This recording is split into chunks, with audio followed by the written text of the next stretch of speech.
వేడుచున్నాము తండ్రి, ఆమేన్. ఇందాక మనం చదువుతున్న కీర్తనలో ఒక మాటను మనం చూస్తున్నాం. తన జ్ఞానమున చేత సానసమును, చదువమ్మా, జ్ఞానము చేత నీవు వాటన్నిటికీ నిర్మించితివి. అదే అధ్యాయంలో మనం చూస్తే సమస్త అడవులో ఉన్న జంతువులు అన్నీ కూడా దేవుని దయ కొరకు ఎదురు చూస్తున్నట్లుగా రాయబడ్డాయి. దేనికి? అనుదిన ఆహారం కొరకు. ఆయన తన గుప్పిలు విప్పిన తర్వాత అందులో మంచి ఆహారమును తిన్నట్లుగా కూడా రాయబడ్డాయి. తన గుప్పిలు విప్పగానే ఏమవింది? అందులోని అంటే చెడ్డ ఆహారము ఉంది, మంచి ఆహారము ఉంది. కానీ ఏ ఆహారాన్ని తీసుకున్నాయి? మంచి ఆహారాన్ని తీసుకున్నాయి కానీ చెడ్డ ఆహారాన్ని తీసుకోలేదు. అదే రాశాడు అక్కడ, చదవండి కావాలంటే. తగిన కాలమున నువ్వు వాటికి ఆహారం ఇచ్చుదువని, అవన్నీ నీ దయ కొరకు కనిపెట్టుచున్నవి. నీవు వాటికి పెట్టినది అవి కూర్చుకొనును. నీవు గుప్పిలి విప్పగా, చాలా జాగ్రత్తగా వినండి. ఎవరు? దేవుడు గుప్పిలి విప్పగా అంటే తన గుప్పిలి ఇలా విప్పిన మరుక్షణమే. ఎందుకు ఆ మాట రాసి ఉన్నాడు? చాలామంది ఇక్కడ చదువుకున్న వాళ్ళు ఉన్నారు, 10th చదువుతున్న వాళ్ళు ఉన్నారు, 10th పాస్ అయిన వాళ్ళు ఉన్నారు, ఇంటర్మీడియట్ చదువుతున్న వాళ్ళు ఉన్నారు, డిగ్రీ చదువుతున్న వాళ్ళు ఉన్నారు, దాని పై చదువులు చదువుతున్న వాళ్ళు ఉన్నారు. చదువు లేని వాళ్ళ కోసం నేను ఈ ప్రశ్న వేయటున్నది కానీ చదువుకున్న వాళ్ళ కొరకు అడుగుతూ ఉన్నాను.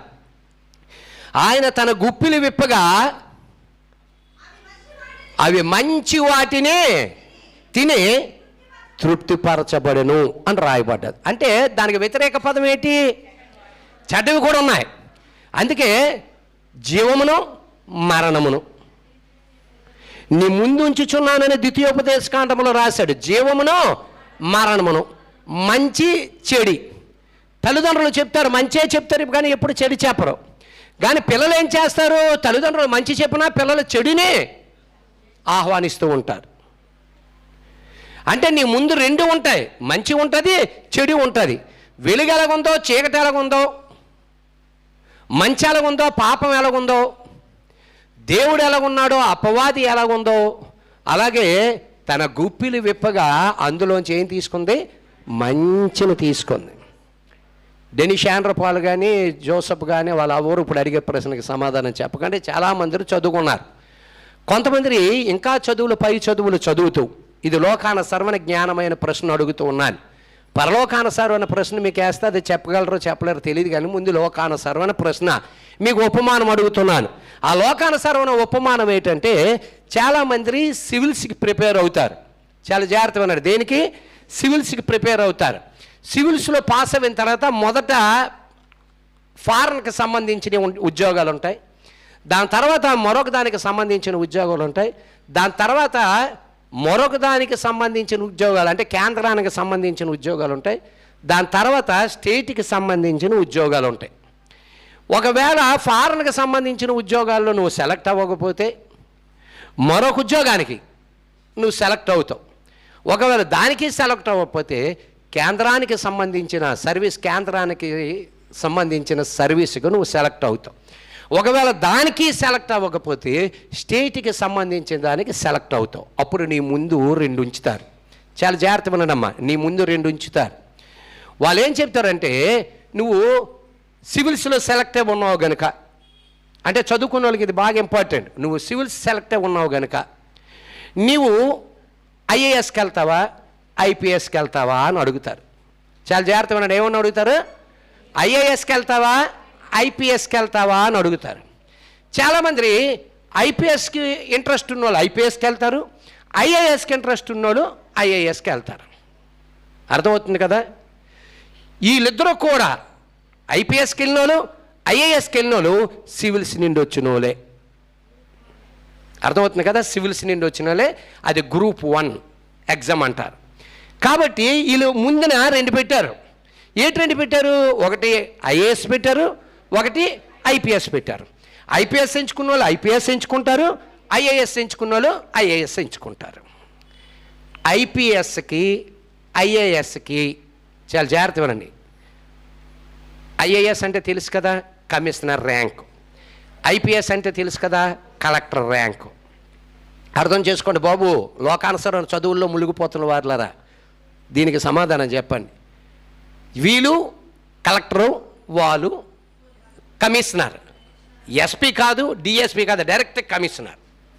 కాబట్టి కమిషనరు కలెక్టర్ దగ్గరికి వెళ్తాడా, కలెక్టరు కమిషనర్ దగ్గరికి వస్తాడా అనేది ప్రశ్న. బాగా వినండి, ఇద్దరు సివిల్స్ పాస్ అయినోలే, ఇద్దరు గ్రూప్ 1 రాసినోలే. వాళ్ళ మధ్యన గవర్నమెంట్ ఒక ప్రతిపాదన పెట్టింది. ఏంటి ఆ ప్రతిపాదన అంటే, నువ్వు ఐఏఎస్కి వెళ్తావా, నువ్వు ఐపీఎస్కి వెళ్తావా. అలాగే దేవుడు సమస్త జంతువుల దగ్గర ఒక ప్రతిపాదన పెట్టాడు. ఏంటి ఆ ప్రతిపాదన అంటే, అనుదినము ఆయన దయ కొరకు ఇవి ఎదురు చూస్తూ ఉన్నప్పుడు ఆయన తన గుప్పిని విప్పగా అందులో మంచి పదార్థాలని తీసుకుంది. ఈ 2 ఉద్యోగాలే. ఇందులో ఐపీఎస్లో చెడు లేదు, ఐఏఎస్లో చెడు లేదు. ఇది లోకానుసారమైనది, అది పరలోకానుసారమైనది. అర్థమవుతుందా? లోకానుసారమైన దాంట్లోనే 2 ఉద్యోగాలు. ఒకటి ఐపీఎస్, 2 ఐఏఎస్. ఐపీఎస్ తీసుకున్న వాళ్ళు ఐపీఎస్ తీసుకున్నారు, ఐఏఎస్ తీసుకున్న వాళ్ళు ఐఏఎస్ తీసుకున్నారు. ఇద్దరు సివిల్స్ నుండి వచ్చారు, ఇద్దరు గ్రూప్ 1 రాశారు. ఆమెకి అది ఇంట్రెస్ట్, ఆమె అక్కడ పోయింది. నీకు ఇది ఇంట్రెస్ట్, నువ్వు వచ్చావు. అవునా కదా? కానీ కమిషనరు కలెక్టర్ దగ్గరికి వెళ్తుంది, కానీ కలెక్టరు కమిషనర్ దగ్గరికి రాడు. అర్థం చేసుకోండి, కలెక్టరు కమిషనర్ దగ్గరికి రాడు, కమిషనరే కలెక్టర్ దగ్గరికి వెళ్తాడు. ఇప్పుడు మన లోకంలో జరుగుతున్న రాజకీయ నాయకులు పూజారుల దగ్గరికి రాజకీయ నాయకులు వెళ్తారు, కానీ రాజకీయ నాయకుల దగ్గరికి రారు. అర్థమైందా? మన పనికి మన పాస్టర్లు ఉన్నారు చూసావా, వీళ్ళు ఏం చేస్తారంటే, వీళ్ళ దగ్గరికి రాజకీయ నాయకులు రారు, కానీ ఈ పనికి మన పాస్టర్లే రాజకీయ నాయకుల దగ్గరికి వెళ్ళి అడుక్కునే స్థితి ఉంది. వీళ్ళు చేస్తుండేది యాజక ధర్మమే. చాలా జాగ్రత్తగా ఉండండి. పాస్టర్లు చేస్తుండేది కూడా యాజక ధర్మమే, పూజారులు చేస్తుండేది కూడా యాజక ధర్మమే, ముస్లిమ్స్ పెద్దలు మసీదులో చేస్తుండేది కూడా యాజక ధర్మమే. యాజక ధర్మంలో మార్పు లేదు, మనిషి ఆలోచనలో మార్పు. చూసామా ఎప్పుడైనా రాజకీయ నాయకులు పొలోమనే ప్రధాని ఏంటి, ఈలేటి ఆలేటి, చివరికి ముఖ్యమంత్రులు ఏంటి పొలోమని వాళ్ళ దగ్గర పోతారు. పోనీ ఎప్పుడైనా వీళ్ళందరూ కలిసి ఒక పాస్టర్ దగ్గరకు వచ్చినట్లు ఎక్కడైనా ఉందా? వీళ్ళందరూ కలిసి ఒక మసీదు, ఆ యొక్క ఆయన ఏమంటారు, మసీదులో చేస్తారు కదా ఆయన్ని, నమాజ్ అనేది ప్రార్థనవే, దాన్ని నడిపించిన ఆయన యాజకుని ఏమంటారు?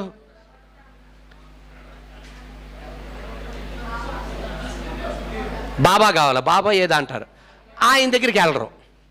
కేవలము రాజకీయ నాయకులు ఆడు చిన్న పూజారైనా పెద్ద పూజారైనా ఆయన కొద్ది పేరు ఉందంటే చాలు పొలోమని వెళ్ళి ఆయన కట్టేస్తారు.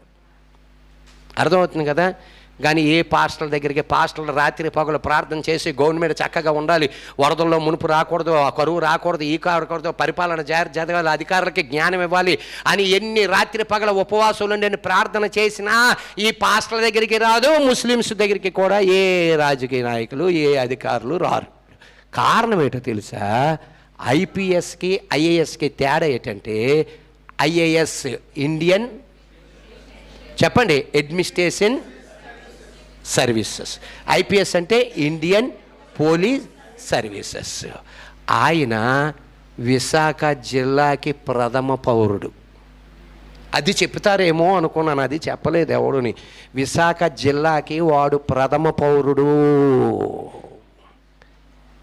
కలెక్టర్ అంటే ఏంటో అనుకుంటున్నావు? విశాఖ జిల్లాకే ప్రథమ పౌరుడు. జీతాలు శాంక్షన్ చేయాలన్నా వాడు సంతకం పెడతానే వీళ్ళకి జీతం వస్తుంది.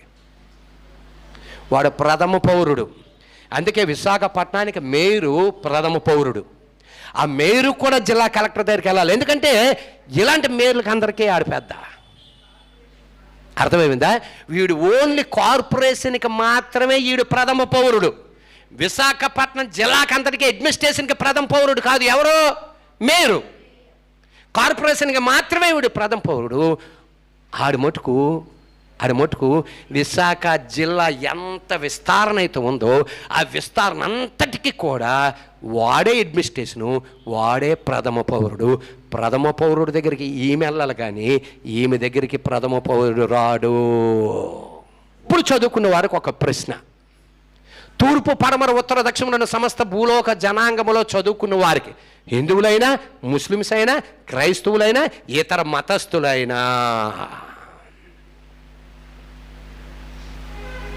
మతస్థులైనా, కేక్ ఉంది క్రైస్తవులు, పువ్వులు ఉన్నాయి హిందువులు, ముస్లిమ్స్కి సాంబ్రాణి. ఇవి దేవునికి అర్పించొచ్చా, అర్పించకూడదా?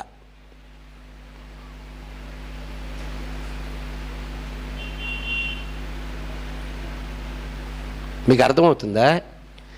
క్రైస్తవులు కేకు, హిందువులు అరటిపండు లేకపోతే పువ్వులు, ముస్లిమ్స్ సాంబ్రాణి, లేకపోతే వాళ్ళకి ఏదో ఉంటుంది చిన్న చిన్న పటిక బెల్లం ముక్కల్లాగా ఏవి అంత ప్రసాదాల్లాగా పెడతారు మసీదులకు వెళ్తే. ఇవి వారి మతానికి సంబంధించిన ఏ వస్తువులు అయితే వారు పూజ చేసినోడు పెడతారు కదా, అవి పెట్టొచ్చా, పెట్టకూడదా?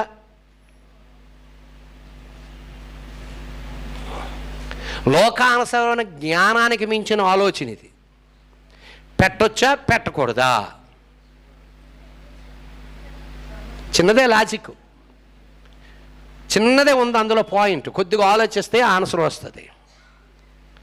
పెట్టొచ్చా, పెట్టకూడదు? ఎస్ఆర్ నో ఏదో ఒకటి చెప్పండి. అలా తెల్ల మొక్కలు వేసుకొని కూర్చొని నేనేది చెప్తాను, ఏదో ఒకటి చెప్పేయాలి కదా. పెట్టొచ్చా, పెట్టకూడదు. ఎందుకు పెట్టకూడదంటే ఆయన మనకు ఆహారం పెడుతున్నాడు కనుక. ఈ లాజిక్ మిస్ అయిపోతున్నారు అందరూ.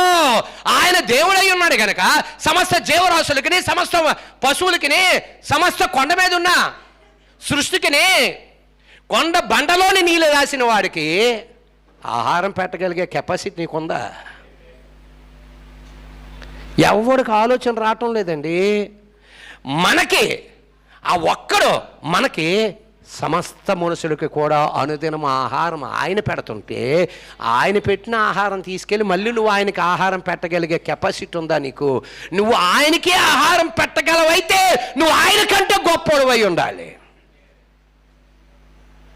అవునా కదా? ఇప్పుడు దేవుడికి నువ్వు పలహారం పెడుతున్నావు, ఇటు దేవుడికి పలహారం పెట్టినంత గొప్పడువా? ఇటు యేసుప్రభుకి క్రిస్మస్కి తీసుకెళ్ళి మూలన కేక్ ఎట్టినంత గొప్పడువా? ముస్లిమ్స్ మసీదులో నా పటిక బెల్లమో ఏవో చిన్న చిన్న ఉండలు తీసుకెళ్ళి పెట్టగలిగిన గొప్పడువా? ఆయన దైవాల అనుదినము నీకు ఆహారమును దొరుకుతూ ఉన్నదే. నువ్వు విత్తనము మాత్రమే విత్తి ఉన్నావు. ఆ విత్తనమును చనిపోయి మొలకెత్తిన తర్వాత ఏ విత్తనమునికి ఏ ఆహారం కావాలో ఆయన నీకు అనుగ్రహింపజేస్తున్నప్పుడు నువ్వు తీసుకెళ్ళి ఆయనకు ఆహారం పెట్టగలవా? ఉదాహరణకి అందరికంటే ఇండియాలో పెద్దవరంటే సుప్రీంకోర్టు జడ్జి. ఆ సుప్రీంకోర్టు జడ్జికి ఈయన ఆహారం పెట్టగలడా? విజయ్ పెట్టగలడా? ఉదాహరణకి ఆయనే అందరికి ఆహారం పెట్టగలిగిన కెపాసిటీలో ఆయన ఉన్నప్పుడు ఆయనకు ఆహారం పెట్టగలడా? పెట్టలేడు. ఒకవేళ పెట్టాలి అనుకుంటే ఆయనకంటే పెద్ద పోస్ట్ ఉందనుకో, అప్పుడు నీ ఆహారం ఆయన తింటాడు. అర్థమవుతుందా? ఇప్పుడు సుప్రీంకోర్టు ప్రధాన న్యాయమూర్తి డిన్నర్ ఇచ్చాడు అనుకో, ప్రధానమంత్రి రాష్ట్రపతి కూడా రావాల్సింది అక్కడికి. తెలుసా? ప్రధానమంత్రి రాష్ట్రపతి కూడా విందుకు రావాల్సిందే. అంతేగాని ఒకవేళ ముఖ్యమంత్రి విందు పెట్టి సుప్రీంకోర్టు జడ్జిని పిలిస్తే ఆయన రాలేదనుకో, నువ్వు ఎందుకు రాలేదని ప్రశ్నించడానికి వీలు లేదు.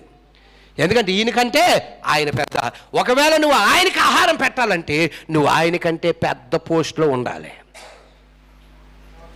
మరి ఈ లోకంలో తూర్పు పడమర ఉత్తర దక్షిణ సమస్త భూలోక జనాంగాలలో దేవుడి కంటే పెద్ద పోస్ట్ ఎవరికైనా ఉందా? దేవుడికి పలహారం పెట్టామండి, దేవుడికి దీపం పెట్టామండి, దేవుడికి పువ్వులు పెట్టానండి, దేవుడికి కొబ్బరికాయ పెట్టానండి, దేవుడికి అరటిపళ్ళు పెట్టానండి, మా యేసుప్రభుకి కొవ్వు వెలిగించానండి, మా యేసుప్రభుకి కేక్ పెట్టానండి, మా యేసుప్రభుకి బిర్యానీ పెట్టానండి, మా యేసుప్రభుకి ఏమొచ్చి చికెన్ పెట్టానండి.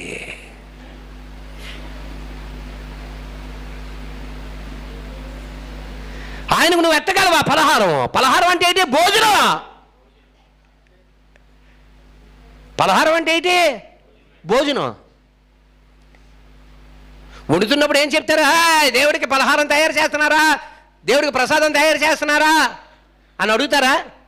దేవుడి దగ్గర పెట్టిన తర్వాత ప్రసాదం అవ్వదు, ముందే ప్రసాదం తయారు చేసి ఆడుతున్నారు అక్కడ. చాలామందికి తెలియక పెట్టిన తర్వాత ప్రసాదం అనుకుంటున్నారు. కాదా, తెలియక ముందే పులియారనే ప్రసాదము, పొంగలనే ప్రసాదము, పరవణం అనే ప్రసాదము, ఉండ్రాళ్ళు అనే ప్రసాదము, అట్టిపండు అనే ప్రసాదము, కేక్ అనే ప్రసాదము, బిర్యానీ అనే ప్రసాదము, చికెన్ అనే ప్రసాదము, అటుకులు బెల్లం అనే ప్రసాదము. ఇవి ఎవరికి పెడుతున్నారు? దేవుడనే పేరుతో పిలువబడుతున్నారికి పెడుతున్నాడు. అసలు ఆయనకి మనం భోజనం పెట్టగలిగే స్థితి ఎవరికైనా ఉందా భూమి మీద? వేల కోట్ల రూపాయలు, మిలియన్ డాలర్లు ఉన్నాడు కూడా పెట్టలేడండి. కానీ ఒకే ఒకడు పెట్టగలడు. ఎవడో తెలుసా? విరిగి నలిగిన హృదయము గలవాడే పెట్టగలడు. ఎవడు పెట్టగలడు? విరిగి నలిగిన హృదయము గలవాడు మాత్రమే పెట్టగలడు. అది ఎక్కడ చెప్తున్నాడు తెలుసా? ప్రకటన గ్రంథము 3వ అధ్యాయము 20వ వచనంలో చెప్తున్నాడు. హృదయం అనే తలుపు యొద్దకు వచ్చి నేను తడుతూ ఉన్నాను, ఎవడైతే నా స్వరము వింటాడో. నువ్వు చర్చిల్లో ఆయనకి స్థానం ఇస్తున్నావు, ముస్లిమ్స్ మసీదుల్లో స్థానం ఇస్తున్నారు, హిందువులు గుళ్ళో స్థానం ఇస్తున్నారు. ఆయనకి స్థానం ఎక్కడ ఇవ్వాలి? హృదయంలో ఇవ్వాలి. అక్కడ నివాసం ఉంటాను అంటున్నాడు. మానవుని హస్తకృత్యములతో నియమించిన దాంట్లోనే నేను నివాసం ఉండను. ఆకాశము నా సింహాసనము, భూమి నా పాదపీఠమై ఉన్నది.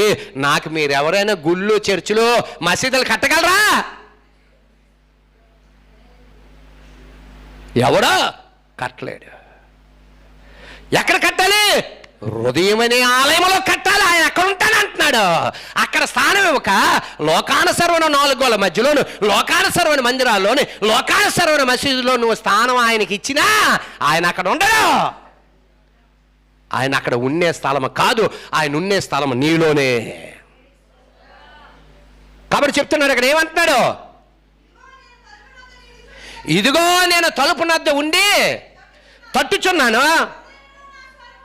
ఎవడైనానో, అంటే క్రైస్తవుడే కాదు, హిందువే కాదు, ముస్లిమే కాదు, ఎవడైనానో తన ఆజ్ఞలను గైకొనుతూ తన మాటకి విధేయుడైన వాడు, తన క్రియను జరిగిస్తున్నవాడు, ఎవడైనానో నా స్వరము విని, అంటే ఆయన మాట విని, నా మాట విని తలుపు తీసిన ఎడల మీరు నిత్య జీవము గలవారు. ఎందుకో తెలుసా? నేను ఆయన యొద్దకు వచ్చి అతనితో నేనును, నాతో అతనును. దేవుడికి మహిమ కలుగును గాక. దేవునికి స్తోత్ర. లోకానుసారమైన పెట్టిన పరవన్నం కాదు, లోకానుసారమైన పెట్టిన పొంగల్ కాదు, లోకానుసారమైన పెట్టిన బిర్యానీ కాదు, లోకానుసారమైన పెట్టిన కేకు కాదు.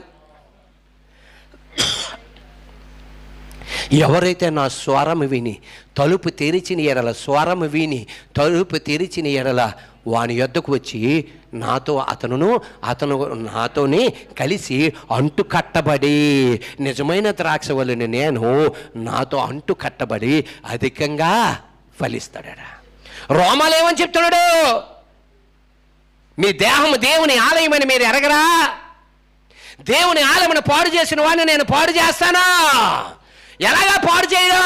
సిగరెట్లు తాగి, గంజాయి తాగి, పాని పరాకలు తిని, మందు తాగి నీ ఆలయమును, మనిషి యొక్క ఆలయమును పాడు చేసిన ఎడలా, దేవుడు కట్టిన ఈ ఆలయమును నువ్వు పాడు చేసిన ఎడలా, లోకములున్న టెంపుల్స్ మనుషులు కడుతున్నవే, లోకములోని చర్చిలు మనుషులు కడుతున్నవే, లోకములోని మసీదులు మనుషులు కడుతున్నవే, కానీ ఈ శరీరమును మనిషి కట్టలేదు. ఎవరు కట్టాడు? దేవుడు కట్టాడు గనుక ఇది ఆయన ఆలయము.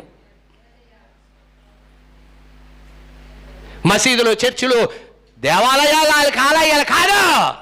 ఏది ఆలయం అంటే నీ తల వెంట్రుక మొదలుకొని నరికల పాదముల వరకు ఇది ఆయన ఆలయము.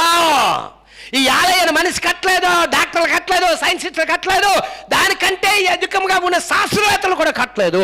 ఒకే ఒకడు కట్టాడు. నీ తల్లి గర్భములో ఆయన కట్టాడు.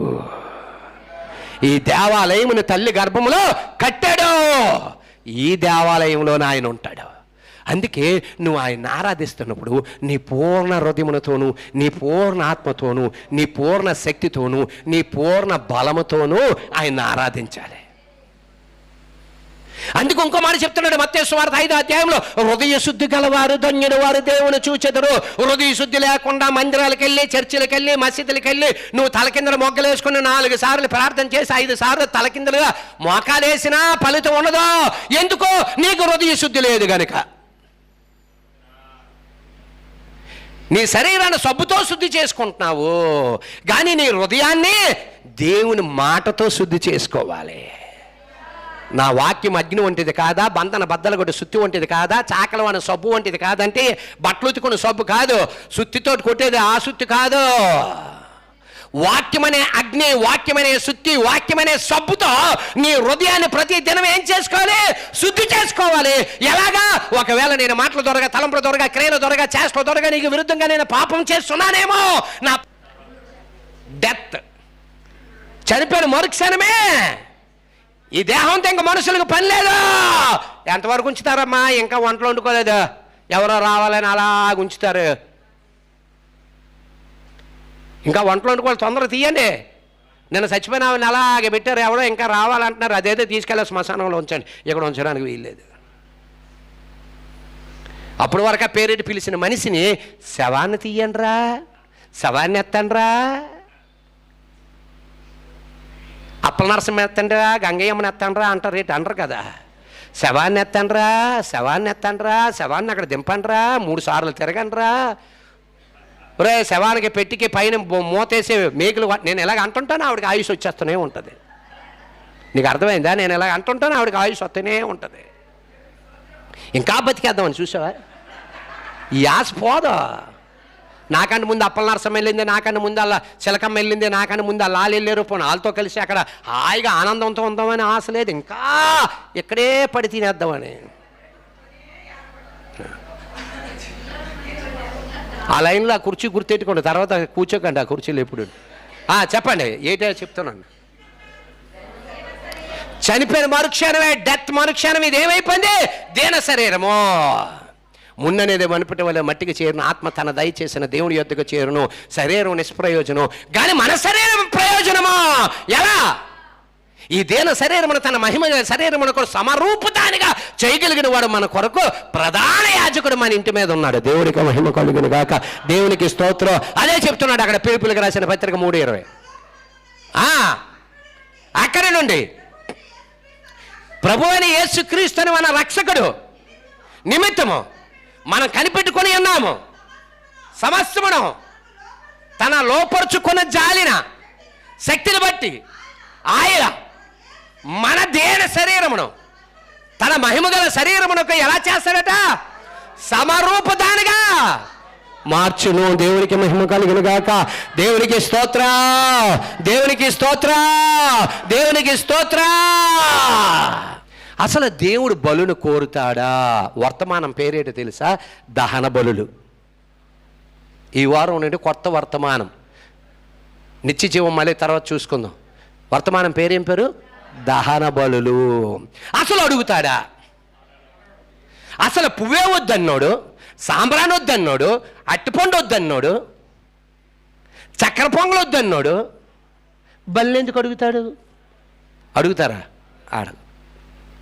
ఎందుకంటే ఆయన దేవుడు, మనందరికీ దేవుడు, మనం ఆయన పిల్లలమే.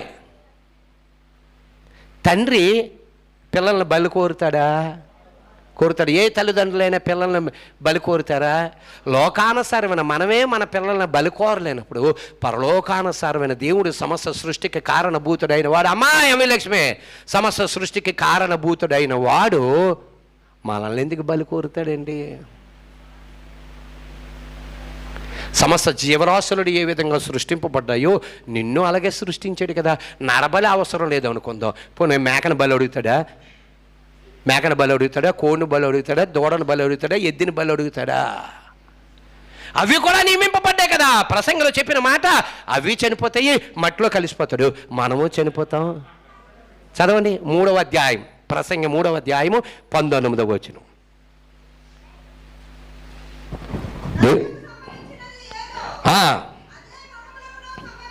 దేవుడికి మహిమ కలుగును గాక. చాలా జాగ్రత్త చూడండి అమ్మా. నరులకు సంభవించినది ఏదో అదే మృగములకును కూడా సంభవించును. వాటికిని పునః నరబలి అవసరం లేదు. పోనీ కోడిని బలి అడుగుతాడా, మేకను బలి అడుగుతాడా, లేకపోతే జంతువుల బలి అడుగుతాడా, ఎద్దుని బలి అడుగుతాడా, పావురాన్ని బలి అడుగుతాడా, గొవ్వలను బలి అడుగుతాడా? అవి కూడా మనం ఎలాగ సృష్టింపబడ్డాము మట్టి నుండి, అవి కూడా అలాగే కదా సృష్టింపబడ్డాయి. మరి అలాగే సృష్టింపబడిన దాన్ని దేవుడు ఎందుకు బలి అడుగుతాడండి? దేవునికి మహిమ కలుగును గాక. అందుకే చెప్తున్నాడు, మనిషి కుమారుడు తల వాల్చుకున్నటకు స్థలం లేదట. ఒకే ఒక దగ్గర స్థలం ఉంది. అది ఎక్కడో తెలుసా? మీ హృదయము మాత్రమే. అందుకే హృదయ శుద్ధి వారు గలవారు ధన్యులు, వారు దేవుని చూచెదరు. శిలువ మీద ఆయన కనులు మూసే టైంకి సమాధులు కనులు తెరిచేయటండి. ఏటండి ఆ మాట? ఆయన శిలువ మీద సర్వ మానవాల కొరకు ఆయన కనులు మోస్తే సమాధుల కనులుగా తెరవబడ్డాయి. సమాధుల కళ్ళు తెరవబడ్డాయట. సమాధుల్లో నుంచి పరిశుద్ధులు, అందరూ కాదండో, పరిశుద్ధులు లేపబడి ఆ గ్రామాలలోని సంచరించినట్లుగా, అంటే పునరుత్థానం ఉందని లోకానికి చాటింపజేశాడు. దేవుడికి మహిమ కలిగిన గాక. ఈయన ఇంకా పునరుత్థానం చెందక మునిపే ఆయన యందు విశ్వాసం ఉంచేవాడు నిత్య జీవము గలవాడు, మరణములో నుండి జీవములోనికి దాటి ఉన్నాడని నిశ్చయముగా నేను మీతో చెప్పుచున్నానన్నాడు. శిలువ మీద ఆయన కన్నులు మోస్తే సమాధుల కన్నులు తెరిచే, సమాధుల కన్నులు తెరడమే కాదు, సమాధులలో ఉన్న పరిశుద్ధులు ఏమైపోయారు? మహిమ గల దేహాలతో లేచిపోయారు. దేవునికి మహిమ కలుగును గాక. దేవునికి స్తోత్ర, దేవునికి స్తోత్ర, దేవునికి స్తోత్ర. వర్తమానం పేరేం పేరు? దహన బలులు, నైవేద్యపు బలులు. అవి ఆయనకి అవసరమా? ఆయనకి పెట్టగలిగే స్థితి ఈ లోకంలోని ఏ మానవుడికైనా ఉందా? ఆయనకు నువ్వు దేవుడికే పలహారం పెట్టాలంటే నువ్వు దేవుడి కంటే గొప్పోడు అయి ఉండాలి. ఆయన పేరు చెప్పి నువ్వు ఆ పలహారం తినడానికి తప్ప ఆయనకు నువ్వు పలహారం పెట్టే కెపాసిటీ లోకంలో ఎవ్వరికే లేదు. ఎందుకు? ఆయన నీకు అనుదినము పలహారం పెడుతున్నాడు. ఆయనే అనుదినము నీకేం పెడుతున్నాడు? భోజనం ఏంటి? ఆయన పెట్టి పలహారమా? ప్రతి మానవుడికి తూర్పు పడమర ఉత్తర దక్షిణ సమస్త భూలోక జనాంగానికి ఆయన పెడుతున్న పలహారము. ప్రతి దినము కూడా నువ్వు తింటున్న టిఫిన్ ఏంటి, మధ్యాహ్నం భోజనం ఏంటి, రాత్రి తింటున్న భోజనం కానీ టిఫిన్ ఏంటి, ప్రతిది కూడా ఆయన పెట్టిన పలహారమే. దేవునికి మహిమ కలుగును గాక. దేవునికి స్తోత్ర. హెబ్రీ 10వ అధ్యాయము 1వ వచనం చదివి ముగించి వచ్చే వారం కంటిన్యూషన్ చేసుకుందాం. హెబ్రీలకు రాసిన పత్రిక అపోస్తలుడైన పౌలు హెబ్రీ సంఘానికి తెలియపరుస్తున్నాడు. 10వ అధ్యాయము 1వ వచనం.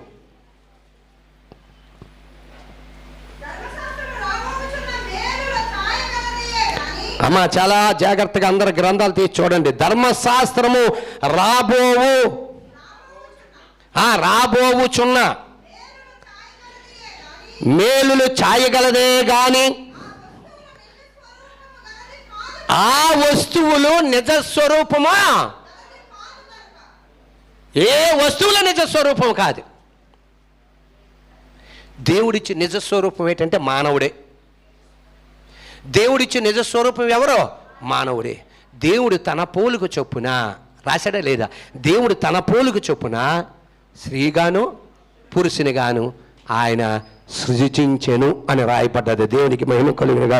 కాబట్టి చెప్తున్నాడు, ధర్మశాస్త్రము రాబోవచ్చున్న మేలులు చాయగలదే కానీ ఆ వస్తువులు నిజ స్వరూపము గలవి కావు. గనుక యాజకులు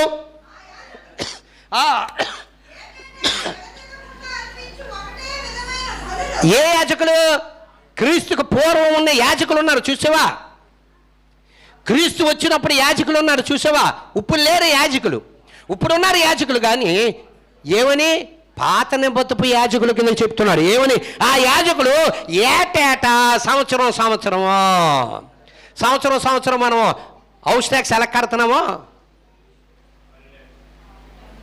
అలాగా సంవత్సరం ఒకటి ఉందట. ఆ యాజకులు ఏటేటా ఎడత్రెగకుండా అర్పించు ఒకటే ఏటేటా మా కొడుకు తరపున, మా కూతురు తరపున, మా ఇద్దరు కూతురు తరపున, మా ఆవిడ తరపున నేను 2 పావురూప పిల్లలైనను, 2 గువ్వలనైనను, కోడినైనను, దూడనైనను మా పాప పరిహారార్థ బలిగా మా కుటుంబం 5 తప్పున మేము ఒకవేళ మాటల దొరగా, తలంపుల దొరగా, క్రియల దొరగా, చేష్టల దొరగా దేవునికి విరుద్ధంగా పాపం చేస్తున్నామేమో, మా పాపములు క్షమింపబడిలాగునా ఏటేటా క్రమము తప్పిపోకుండా. చదవండి.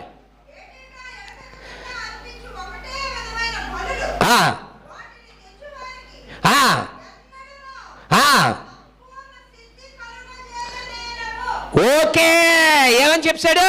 ఒకవేళ ఏటేటా నువ్వు తీసుకొచ్చి నీ పాప పరిహారార్థ బలిగా నువ్వు అర్పించినప్పటికీ కూడా ఏమంటున్నాడు? సంపూర్ణ సిద్ధి కలుగ జేయ నేరవు.